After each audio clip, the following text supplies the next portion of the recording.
Hey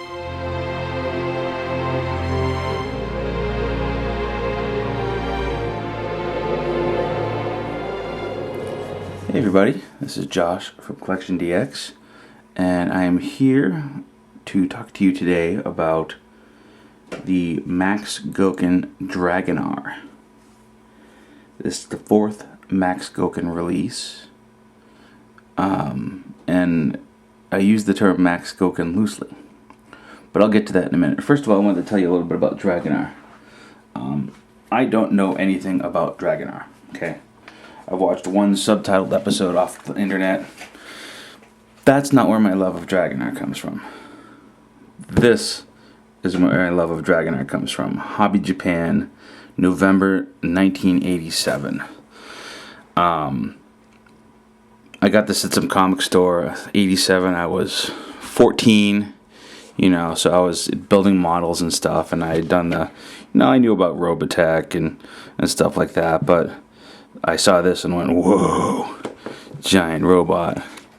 Now inside here they have some nice ads of the Dragonar kits, but what's pretty cool is that they have all these custom takes on Dragonar.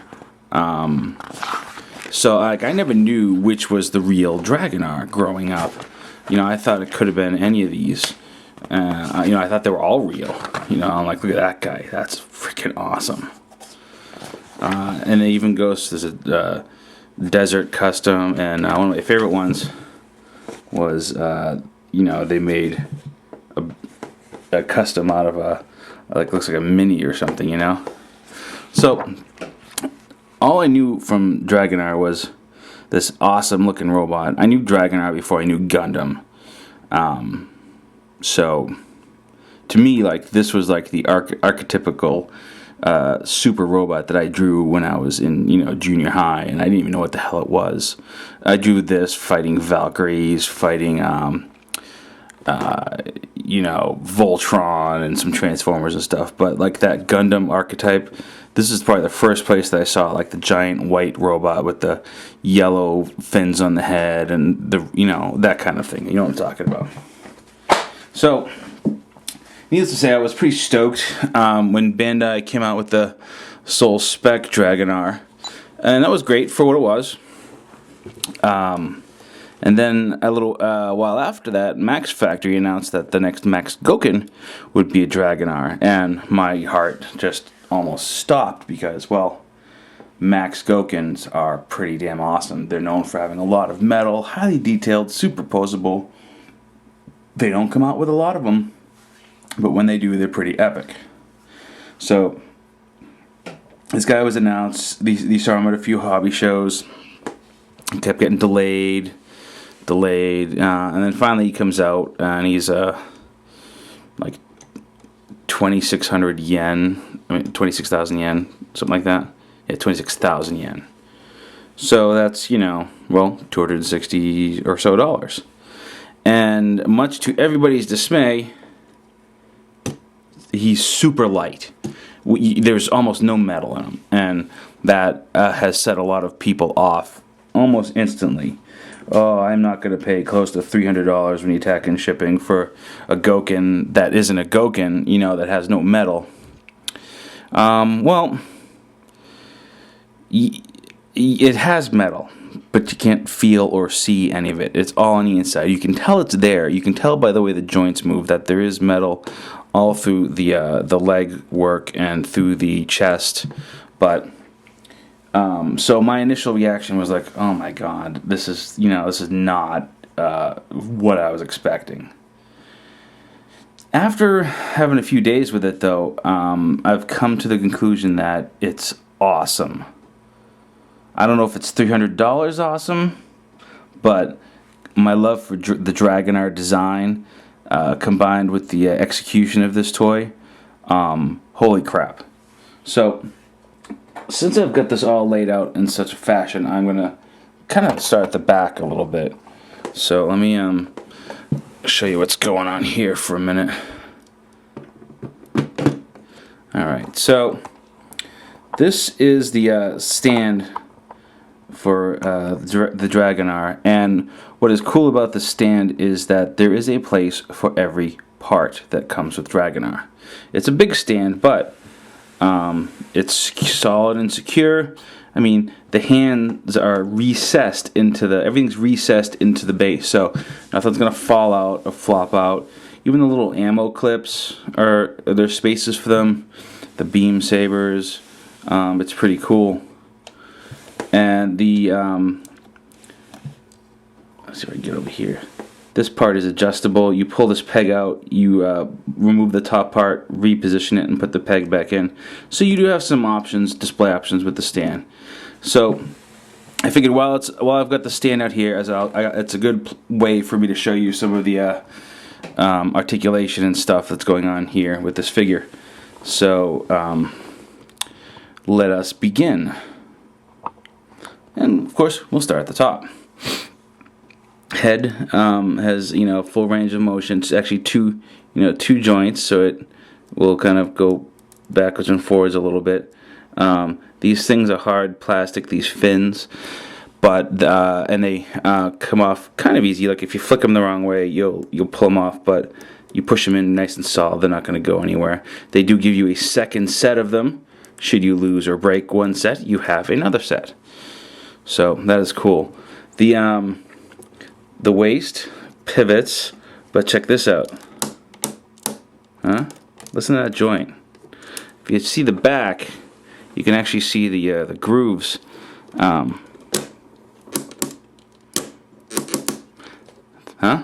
That's pretty nice. I like that. So, pretty decent range of motion in the chest. Anyways, let's put you back down. Shoulders are pretty phenomenal, and I might have to adjust. You know what? Actually, what I'll do is I'll take this Cavalier pack off to show you the shoulder. So this is actually a spring-loaded section. You just take off, and it's kind of neat. But we'll look at that later. And what this does is this will give us a good view of these shoulders, and I really want to show you kind of what's going on here, so you get a good look at it with the craft that's in this thing. So first you have this, you have the range of motion where the shoulder goes up, which is cool. Okay, but then you also have motion that goes in a fair amount. Look at that. So it goes in and up. So what this ends up being is that you end up getting being able to get some awesome, like, arms kind of cross in front poses, and you can't really get that with a lot of toys. So I mean, where you don't get the money in the die cast, you do end up getting quite a fair amount in some really unique articulation. So it's durable, it's solid, it's really nice looking. Shoulder pads just kind of they're on a ring, and here's the thing that's neat, that they actually show you this in the instructions. You can do this, is you can take the arm right off, and so it's not a flaw, it's meant to do that. And the way the shoulder pads are is they're on a ring, so the ring goes on, and this shoulder part here is actually it clips onto it. So basically, you just, if you need to, I don't know, clean it. I don't know what, I mean, maybe they just take it off so you can look at the cool joints, but it's nice and tight. This comes off, but I think it's a feature. I think it's like an ammo pod or a grenade or something. So that's removable. This panel goes up. Arms rotate. Now check this out, is you've got, look at that full range of motion there, huh? How awesome is that? So, and you also have interchangeable hands, and the hands have a wrist joint. So you can take it off and you can see you get that little joint there. Huh? Alright, that's nice. So of course it's the same thing on both arms. On the arms here you have these little places where you can hold ammo clips. Let me get those off the base here.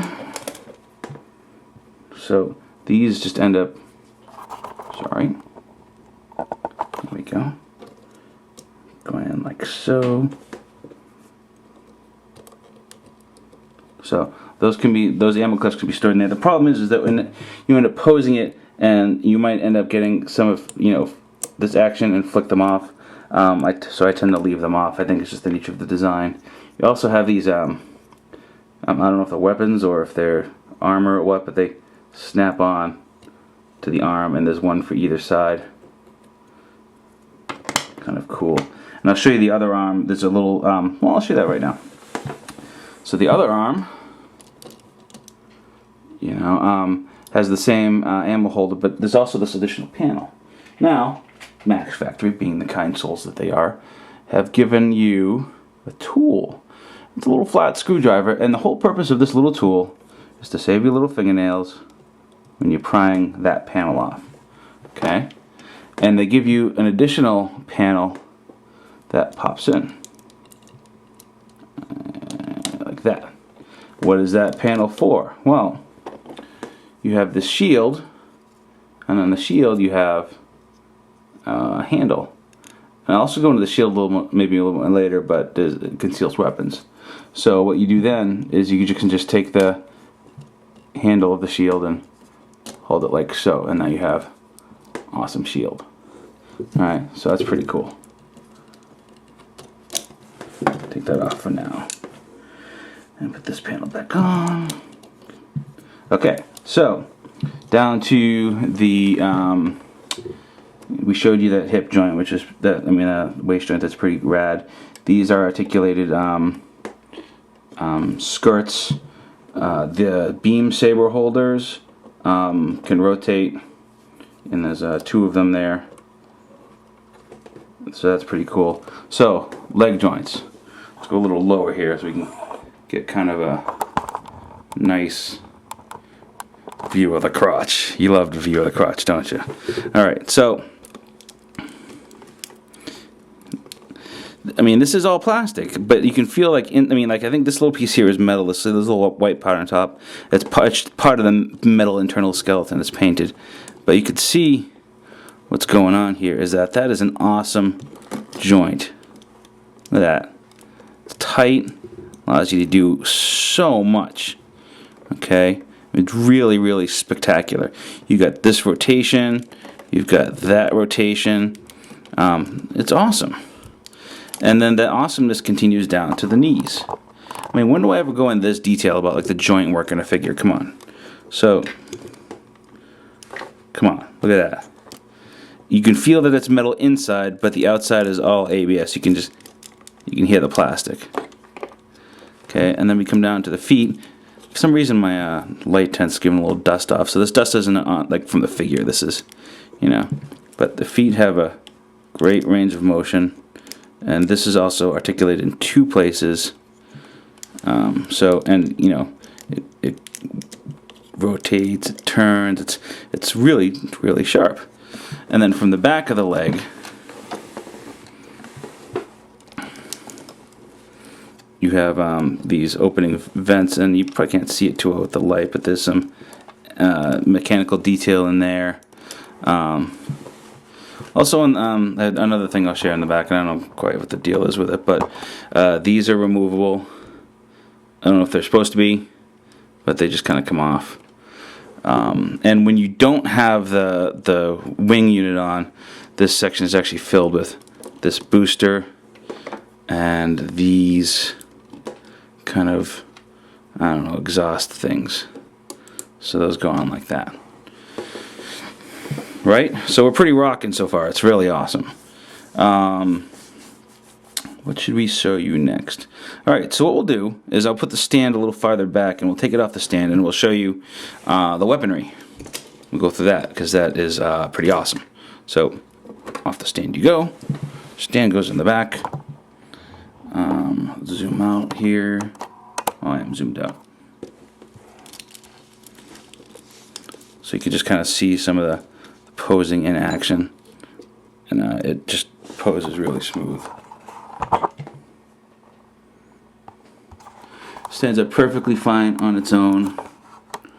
It does get a little top heavy when you put the wing pack on,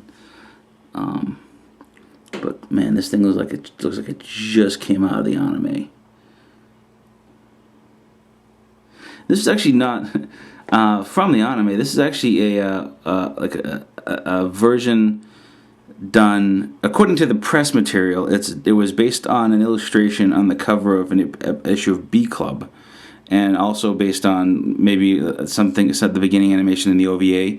The actual animation version of the Dragonar is substantially different, more round and cartoony. This guy looks like it was, you know, torn right out of an illustration. So he's pretty rad. If I said he's rad, what year is this again? I'm saying rad a lot. Alright, so weapons. He has, keeping with the Gundam-like theme, he's got beam sabers. Something that's just a little handy tip: when you're putting these fists in, make sure that, you know, these pegs are about out as far as you can, because otherwise they're not going to go all the way in and kind of lock in, and what will happen there is they'll come out fairly easy.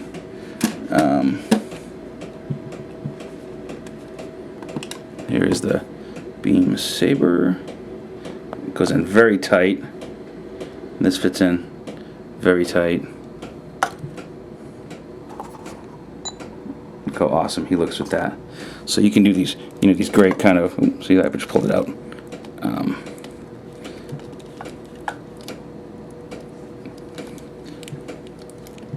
Come on. There we go. So you can do some cool poses. You might have seen this flop down. You see how I pulled that arm joint out earlier? If in posing you pull that arm joint out, that's what will happen, is that piece will just kind of fall down. So it's just a matter of just applying a little pressure and pushing the arm joint back in. No problem. So it's got, of course, this saber, but there's also a second one, which is, hey, go here for a minute. Somewhere, here it is. Alright, you stand there. You do that. A dual beam saber. Of course, you just place it in the hand. Like so.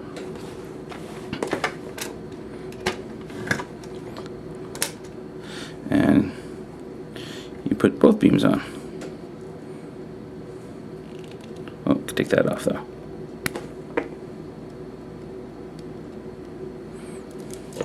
So he's kind of got a Tekkaman feel to it right there, you know, with the double blade. It's pretty rad. Ah, I did it again. Alright, so if I say that again, just like leave me bad comments. Alright, so that is that weapon. Here he also has a gun. The gun hand is kind of cool, where it actually separates. And then you take the gun, place it in the hand, and it's nice and firm. And then you stick it back in, like so.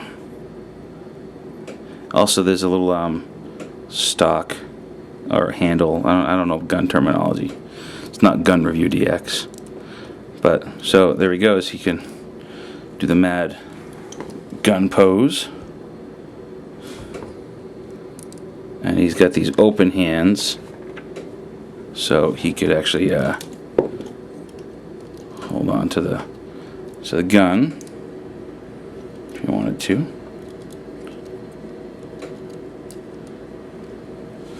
I mean, that's pretty awesome, isn't it? Don't mess with Dragonar. Alright, so we got the gun in that hand, and I wanted to show you the shield a little bit more. So you stay there for a moment. The shield comes apart, and you have these kind of these knives, but you have to remove all the little components to get to them. But Dragonar has knives. He will stab you with them for your lunch money. So kind of a pain in the butt that you gotta do the amount of work that you do to get to them. But once you do, then you can mount this whole thing on the shield like I showed you before. Alright, cool. Let's look at the wing section, and for that I will put him back on his perch. Like so. Alright, so like I said before, for these come off. This middle section comes off. Okay. And where is it? A new middle section goes on. Now, before I put it on, I'll show you a little bit about this this unit. This is a flight unit, of course, and all plastic. Once again, it's got some articulation, which is nice. It's got these articulated thrusters in the back. Okay, it's got wings that move out and snap in. Okay, so that's the deal with these, is that if they're free floating, you know, so they can be in like in a neutral pose. When you want them where you want to go, snap them in on both sides. These missiles are removable. One of them came off on my. Oh, yeah, here it goes. It is removable. There are no other missiles though, so you're just kind of stuck with the missile that you got. This whole unit, like I said, is spring-loaded, and you can actually see the spring mechanism up in there. And also these bottom fins are articulated. So, that's cool.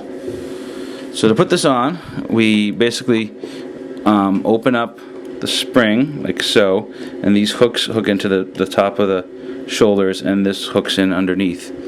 So we just kind of add it on. There we go. So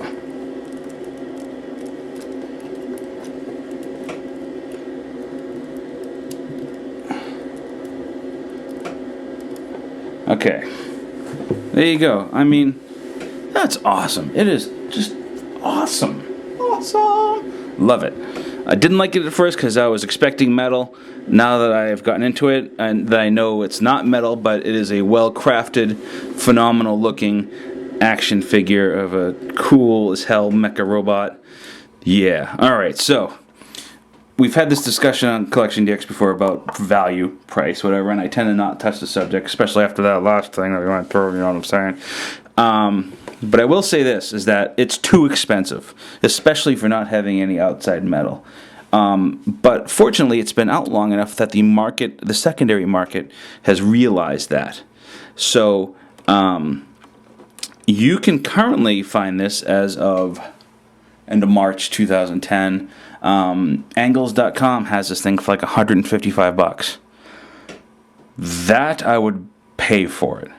You know, this is, you know, if you'll drop 120 on an SOC, this is, yeah, you should get this for that money. If you find it around 130, 150, buy it without hesitation. You're gonna think it's awesome. The 200, I probably would have gotten it just because of my obsession with this design. I mean, you hear me say obsession, and I don't really even know where this one's from. So, in that sense, it's not an obsession, but just the fact that I have such an association with the design from when I was young, that I tend to buy, really go nuts over these high-end, Dragonar items that come out, and this is just the cream of the crop. It's really, really awesome. So, yeah, I would say go over to angles.com and grab one. It is on sale, and while they have them, the box is huge, much bigger than you would think this toy would warrant. It's kind of pretentious in that it comes with a pair of gloves, a pair of white gloves. Normally I can see that if you're having like a toy with a lot of chrome and you don't leave fingerprints or oil on it or whatever. No metal, no chrome. So I don't know what the deal with the gloves is. Whatever. The nice color instruction book. The box has a handle on it, which is neat. Kind of a throwback to old school DX Gokin sets, even though, once again, no Gokin to speak of. So, that being said, I do think it's awesome. I do think it's light years ahead of the Soul Spec Dragonar. But they are different animals, so you would not feel out of place having both. Once you pick the thing up and you start fiddling with it and you start putting it into its poses and you just start feeling the craftsmanship and just the detail and the smoothness and the tightness, I think you'll love it. I think you really dig it. But you know, that's just me. You know, that's a thing about opinions, you know. Everybody's got one. So, yeah, Josh from CollectionDX.com signing off. Leave your comment on the video. Subscribe. Visit CollectionDX.com and sign up there. Follow us on Twitter. Become a fan on Facebook.